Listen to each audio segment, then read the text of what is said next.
Hello,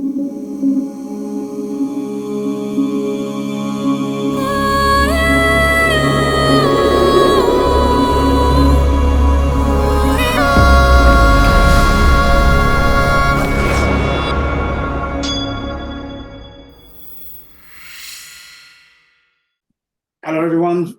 Welcome to another episode of the Quantum Bridge. I'm always pleased to have this guest here. It's a special person for the channel. I've mentioned it before, but our very first guest, so probably a couple of years ago.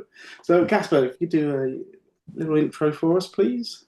Yeah, I know we're short on time today, and yeah, we're thrilled as always and honoured to have Corina back with us. So before I say anything else, Corina, welcome. Lovely to see you. Thank you so much. Nice to see you guys. And it's amazing. I mean, I'm sure we'll come on to touch on this, but how your sort of world in terms of your digital world and the whole thing of talking to more people and engaging with more and online presence and so on has expanded. But it's in that regard, in actually meeting with Corina, which was the plan.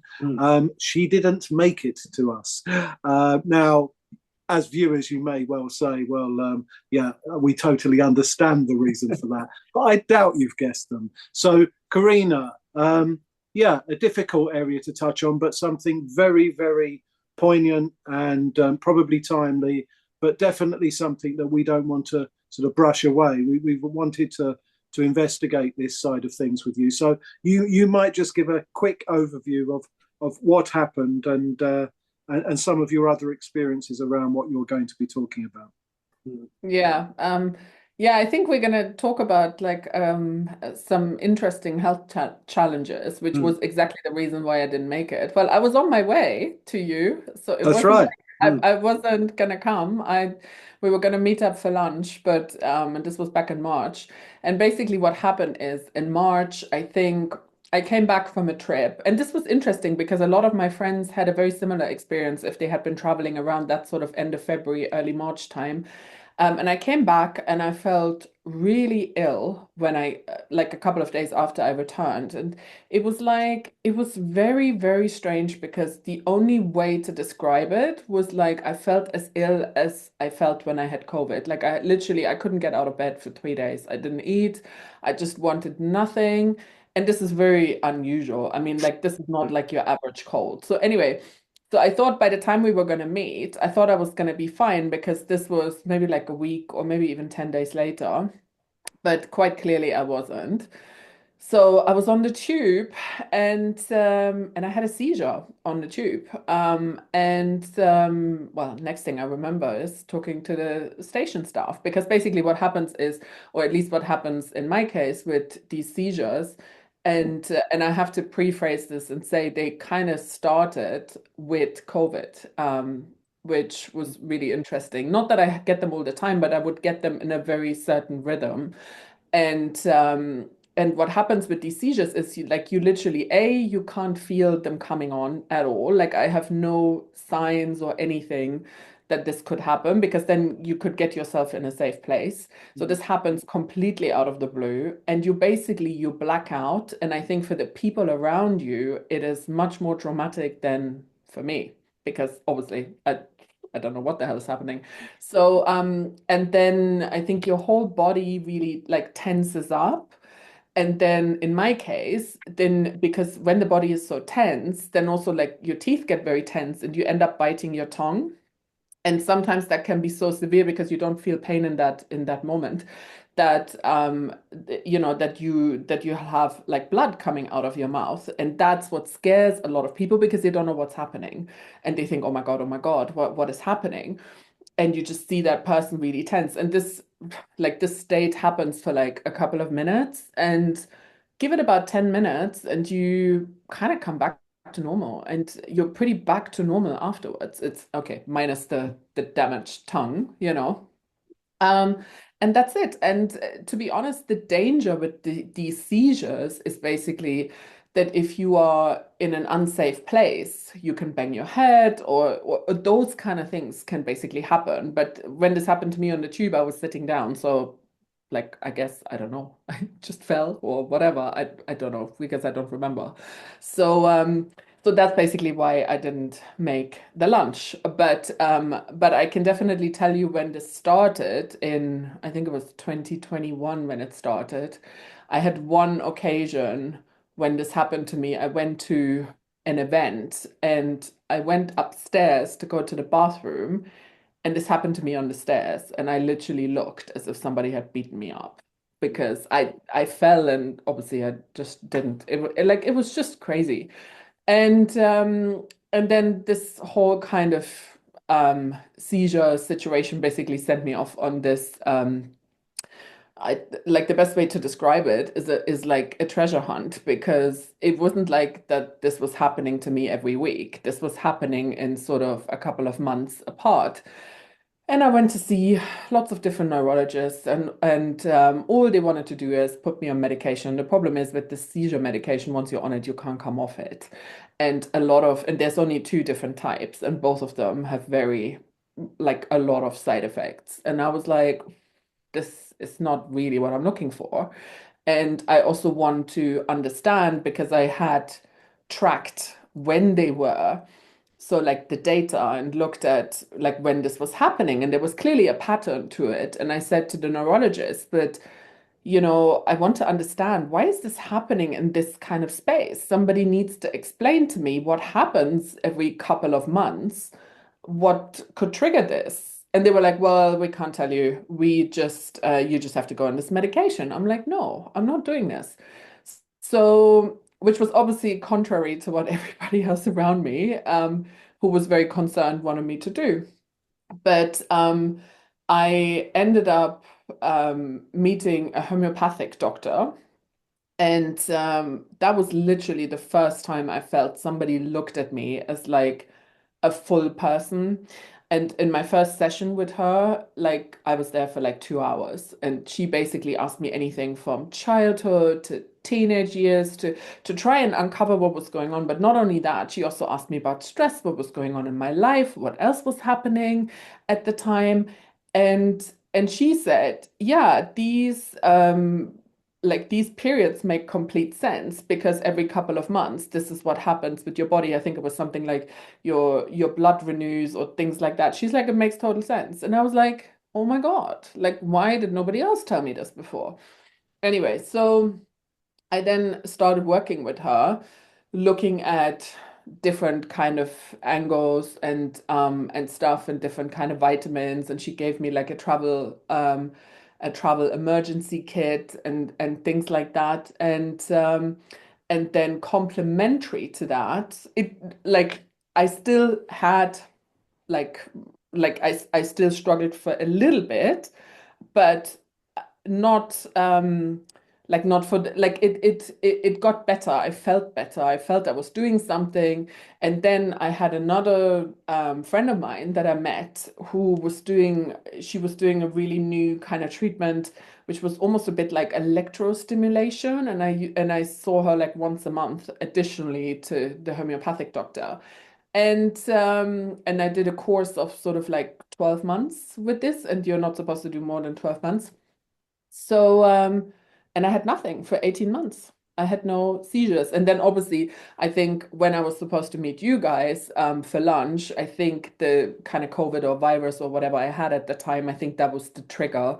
And there was some other stuff. I had like a lot of stress at the time as well going on, and that kind of triggered it again. So now it's sort of like back to basics again. So I'm seeing my homeopathic doctor again next week. I'm seeing my other friend again. So back to all of these kind of things. So I think it just shows that there is more stuff that we can do, and we just have to listen to our body, and we have to make sure that we are okay. Sorry, this was a very long-winded explanation now. No, it's perfect. That's good. Yeah, it's absolutely perfect. It's great to have those insights. And it's interesting, this thing about the sort of electrical system and the nervous system, really.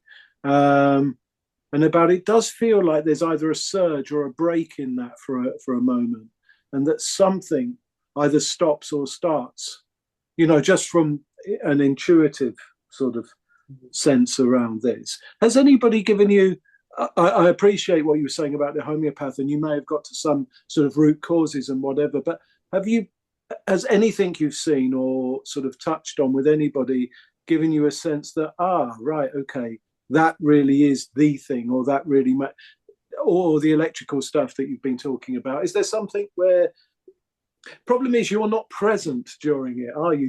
I think that's another quick question to nip in there. It is just fascinating to me. Do you feel something either just before or just after, or any recollection of during? Is there any sort of thing that you can take back and think from the event itself that might be of value?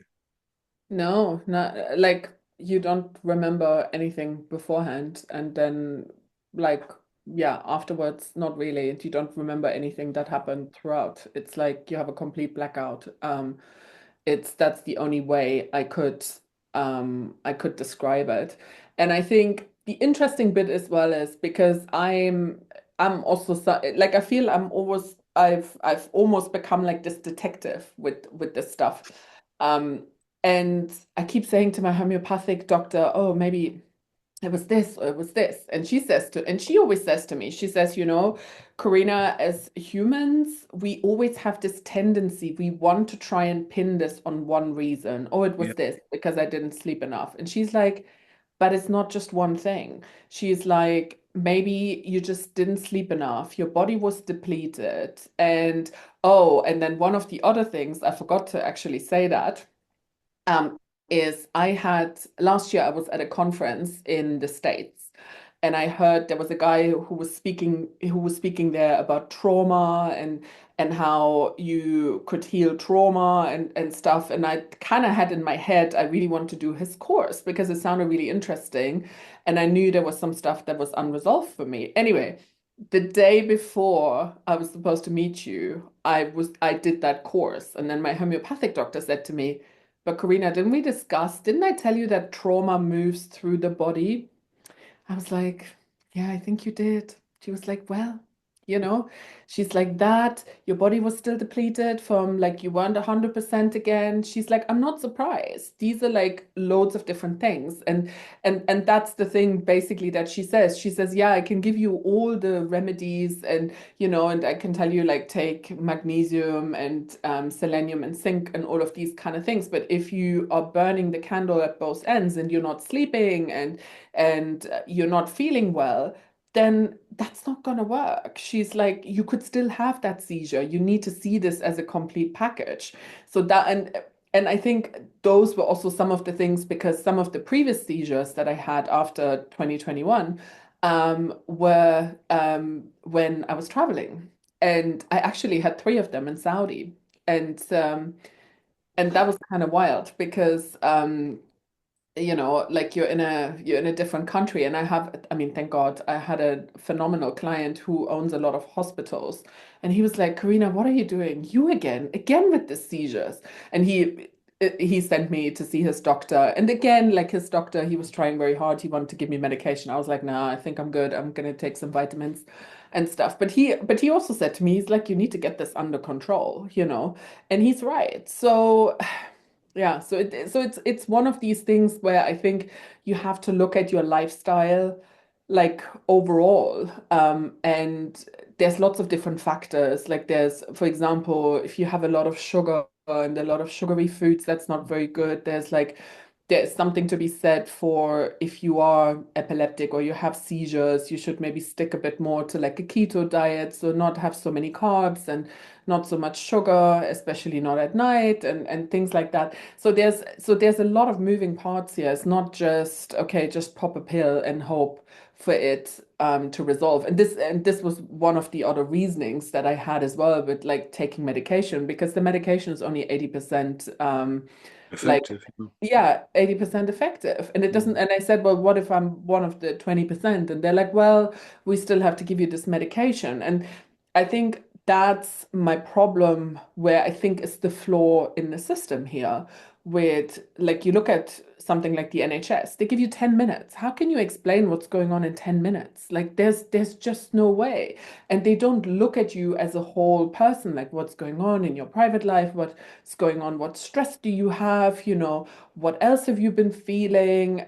And that's, I think you need to look at people as a whole person and not just that snapshot and try and just cure it with a pill. I think that's just not the answer. Mm. Do you have any idea what that medicine is meant to do, other than to stop you having seizures?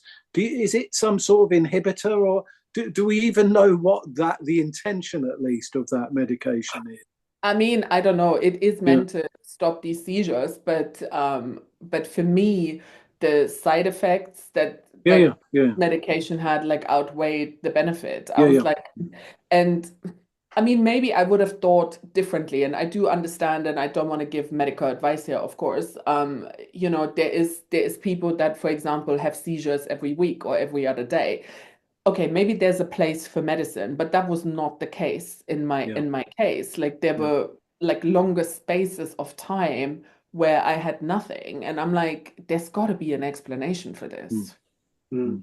I wanted to ask Corina something that you brought up about the other people around you when these things happen.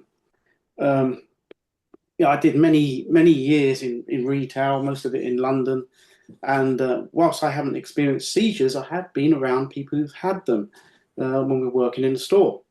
And like you say, there is that element of danger because they suddenly just drop, and we will have people hit the shelving, like you say, maybe the head. I just maybe you don't have any advice, but obviously we would make them comfortable. But it's that when they come around, because obviously there's strangers about. So we would sort of be there with some water ready and just sit by. Is that the best people can do in that situation, really? Yeah, I would say that's the best advice. I think you just try and lay them flat somewhere, Mm, and make sure they don't like hurt themselves. Yeah, and then just explain and say, look, you've had a seizure. Is there anyone we can call? Would you like to have some water? But in most cases, unless you hurt yourself, like you hurt your head or something, you're normally fine. mm, Like 15, 20 minutes afterwards, you're like back to normal and you can do normal things, or at least that's the case in my case. Like you feel, yeah, you're like, oh God, this happened. Like in my case, I just think, oh, I can't believe this happened again. I'm like, I feel really, it's interesting. I did a post today on LinkedIn on this, because this just happened to be in Dubai 2 weeks ago. But I recorded a podcast and it was a very dark room. And I don't know, again, there was a lot of other things going on at the time. And you just felt like the person that this is happening to, I think, like like there's also something to be said for your mental health because you feel like, oh, I cannot believe this happened again. Like you feel like almost like you've let yourself down because you feel like, my God, I've been doing all of these different things and why is it not working and blah blah blah, but it it is what it is. You just have to kind of like push along. I mean, in my case now, when this happened to me in Dubai, um, it was actually like thank God, I had a lot of friends that checked in on me. I had one friend who came over to my hotel just to make sure I was okay and if I needed anything and stuff. So that actually was really, really nice. And I had nothing for the rest of the trip. It was fine. But it does dampen the mood. I can definitely tell you that. I didn't feel my happy self that I felt in the beginning of the trip. It took me a couple of days to come back to this. So, and a change of scenery. So, yeah, it's interesting as well, though, the way that you sort of have that intuition, like many of us, who's watching this, I guess, of not just going down that drugs route. It gets pushed a lot, and like you say, it's sometimes you need to explore these things a little bit deeper. But I would also follow that intuition. It's quite, not some people don't do they? They just think, I just want a quick fix, and it's this is the thing, and the question is it a quick fix? And I mm, think we are too quick now to go on to medication. And this and given obviously also what I'm doing is the harder route because there's no guarantee. But so there isn't with medication. But I think what made me see that very clearly was my grandmother before she passed away last year. She was 91 and she was generally she was okay and okay health. But when I went to see her that last time, she was like, she showed me her medication plan, and I was like, you are taking like 30 odd tablets. And then I was looking through them and I said to my mom, I said, I don't understand. Why is she taking tablets for depression? Like I said, Grandma, are you depressed? And she's like, no, I just can't sleep at night. And then of course these tablets had side effects that she then had to take other ones to counter the side effects. And I said to my mom, I hope you realize this is not normal because this did not happen 20 years ago. People didn't take these many tablets. And you could also see how she suddenly had all these other issues that she never had before. And I'm like, this makes no sense. And she's like, yeah, but the doctor said, I'm like, yeah, but the doctor is not the Holy Grail, and the doctor doesn't always have all the answers. And I'm not saying you shouldn't take medication, but what I'm saying is I think sometimes you need to ask some more questions because it's too easy just to pop a pill and then hope that everything magically will resolve. And it's not always the answer. It really isn't. Yeah.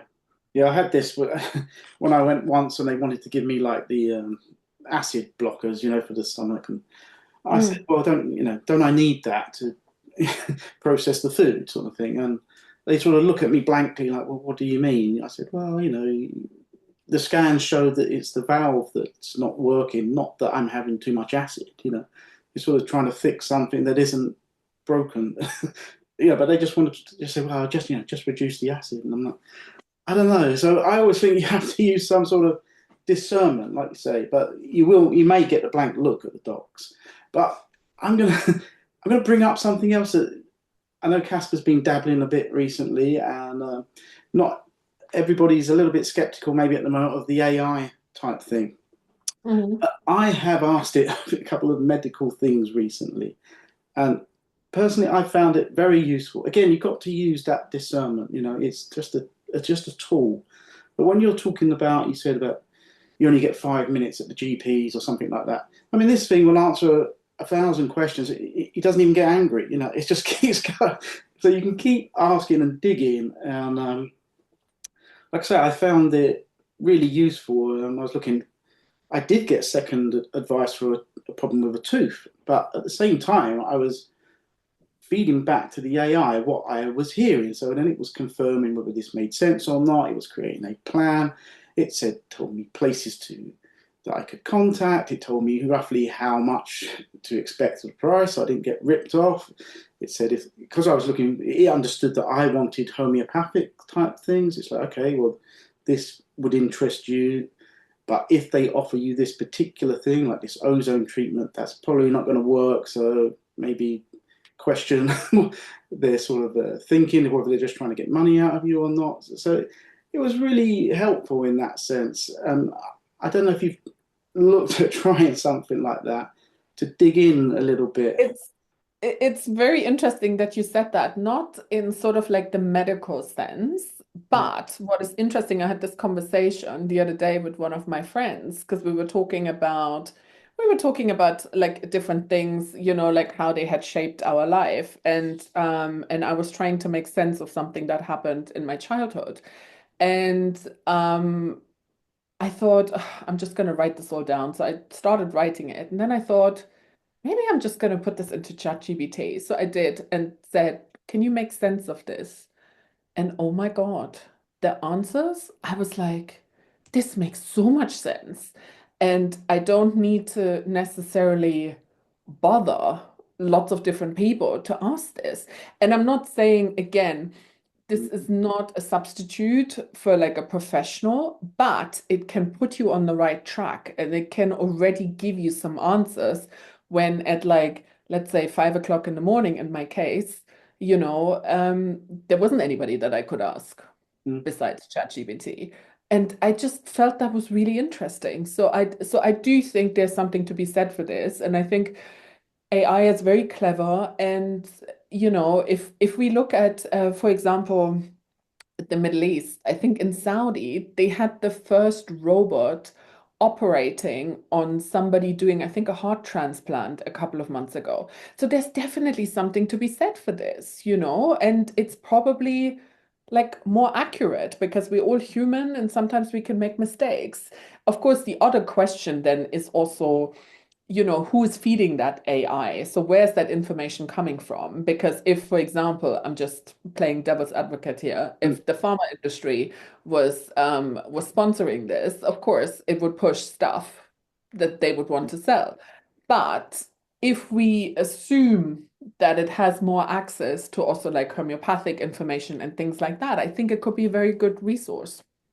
Yeah, I found it, like I say, it depends what you're asking it as well, because like I say, it knew that I was interested in the more natural methods. So I was like, natural remedies for tooth pain because this thing's killing me, you know, and it would suggest all these things, and I could say, look, I'm taking vitamin C, vitamin D, blah blah, and it would say, yeah, that's all helpful. Or I could say, what about this, and it would advise whether those were okay to mix with other things. And the interesting part came when I said, oh yeah, I'm taking some magnesium as well. And it's like, okay, well, if you let me know what you're taking and the quantities and all this, I can match it with the other stuff you're doing. And I started writing this out because it was like a mixed, like 3 different things, all the different. I was like, I don't know, I can't bother to write this out. So then I thought, I'm just going to take a picture. And then I sent that, I said, can you read this? And it's like, yep, I've got this, and this. Yeah, it's fine. It won't interfere with everything else you're doing. I thought, wow, this is like really quick. And for someone like me that can be impatient at times, and like you say, half the time you might be up at 3 in the morning because my tooth's killing me. Like, what can I do about this? Yeah. So it's an interesting tool. But again, just as with anything else, you just run it through your own discernment. And that's how I look at it. It's interesting. Even Elon Musk said about the surgery stuff that within 5 years it would replace most sort of good surgeons, and then maybe in 10, even the real experts. Yeah. And it probably will. And I think there's also differences between AI and AI because I put it into ChatGPT, that stuff that I was doing, and I put it into Grok, and it gave me some different kind of answers. And I was like, interesting. Just to look at it from different angles, Yeah, Casper's a ChatGPT, and I'm a Grok guy. Yeah. So. Yeah, one of my friends was telling me he doesn't trust ChatGPT. And I don't think it's good to trust any of these things. And I think actually, if you dig enough on the AI platforms themselves, they'll tell you that they are a resource. And actually, weirdly enough, they are, and they're willing to accept that they're fallible. Because even with really innocuous, simple things, particularly around cars, because I'm into cars, it came up with some things that were wrong. And I said, well, actually, I think you'll find it's this. And it said, you're absolutely right. I'm sorry about that. Sort of it updates itself for at least that chat. So yeah, I think with all of these things, as Gary said, and as you're touching on, Corina, it's about, this is another lesson for us, like the last 5-6 years has been, around discernment, and not getting carried away with thinking that anything actually is the grail of the Arthur legends, but everything cumulatively is perhaps that. And we live in interesting times, right? We are, yeah.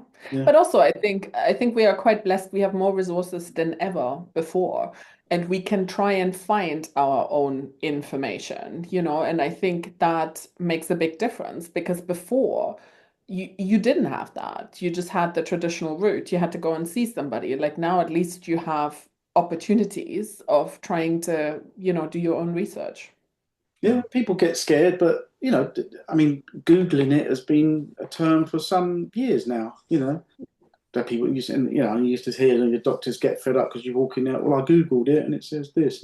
So it's kind of like the AI is just the next step. Really, I find it's not. It is, yeah. Yeah, it doesn't scare me. Not yet. Not until they start doing like some. Although I did see some robot walking, liquid ball going through bars like Terminator 2, so that was a little disturbing. But I'm like, oh no, it's starting. Yeah. But anyway, as usual, running out of time. So it has been great that you joined us again. And you know, if next time we arrange something, you can just send a text. It doesn't have to be so dramatic to counsel on us. We won't say. No, Yeah. honestly, next time I'll try. I really do want to meet in person. We do try, yeah, but like I say, if we can make it into London, we have met the odd person. It's really nice to actually, Yeah, it is lovely. after Actually. these years of doing these sorts of things, it's nice to actually Yeah, meet some of the guests. definitely. Hopefully, we can do that soon. Yeah, definitely. Well, thank you so much, guys, for having me again. No, thank you for being so open, and Mm. no, it's very brave of you, and it's particularly good because I think this sort of thing ripples out, and you can help so many people. So I'm sorry that you have to experience these things, but it is a personal journey of discovery, and that bit is there's some value in that for you directly, I hope. But the other thing is, of course, you being so open about it is so helpful to others, and we hope that's what the channel's about, and we know you're coming from that place, Corina, so thank you. Most definitely. Thank you so much. Thank you very much, and hopefully we'll see you soon. All right. Take See you care, soon. everyone. Bye now. All right. Thank you.